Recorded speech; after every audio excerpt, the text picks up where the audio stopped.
नासिर नसीराबाद वेझो मच कचेरी कोठाई वई जंहिंमें मुख़्तलिफ़ धुरियुनि शिरकत करे क़ौमी काज भरपूर नमूने मल्हाइण जो वचन विरजायो।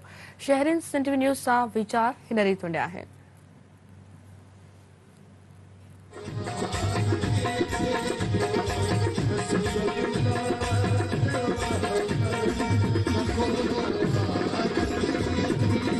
जेकॾहिं असीं पंहिंजे ॿारनि खे पंहिंजे नौजवान खे तरक़ी जे करणु चाहियूं था त असां हिनखे तालीम ॾींदासीं त असां पंहिंजी क़ौम पंहिंजो मुल्क लाइ ख़िदमत करे सघंदासीं ऐं पंहिंजे सिंध लाइ बि ख़िदमत करे। हीअ असांजी हिकिड़ी सकाफ़ती ईद आहे जेका हर साल असां जेका सिंधी माण्हू आहियूं उहो इंतिहाई पुरजोश नमूने सां इंतिहाई प्यार ऐं पाबो सां मल्हाईंदा आहियूं ऐं दुनिया लेवल ते हिकिड़ो पॉज़िटिव मैसेज वेंदो आहे त सिंधी माण्हू पंहिंजे सकाफ़त सां पंहिंजे कल्चर सां प्यार कनि था। सिंध जेकी आहे मौजूदा दौर में टाइम में इल्म में सफ़ा पोइते पियल आहे।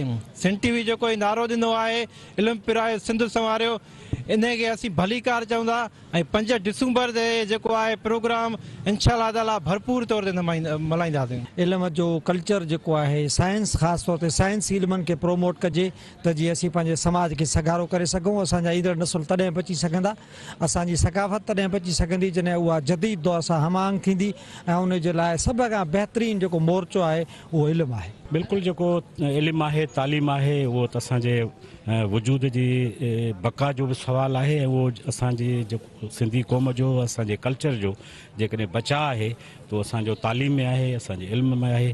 तंहिं करे ज़रूरी आहे त इल्म जे वाधारे जे लाइ तालीम जे वधारे जे अॻियां जेके बि शयूं रुकावट बणिजनि थियूं उन्हनि खे ख़तमु करे ऐं तालीम खे इल्म खे अॻिते वधाए। अचो त गॾिजी तालीम पिरायूं ऐं सिंध सवारियूं। कैमरामैन सजाद कलोड़ो सां गॾु अल्लाह बख्श कुरैशी, सिंध टीवी न्यूज़, नसीराबाद।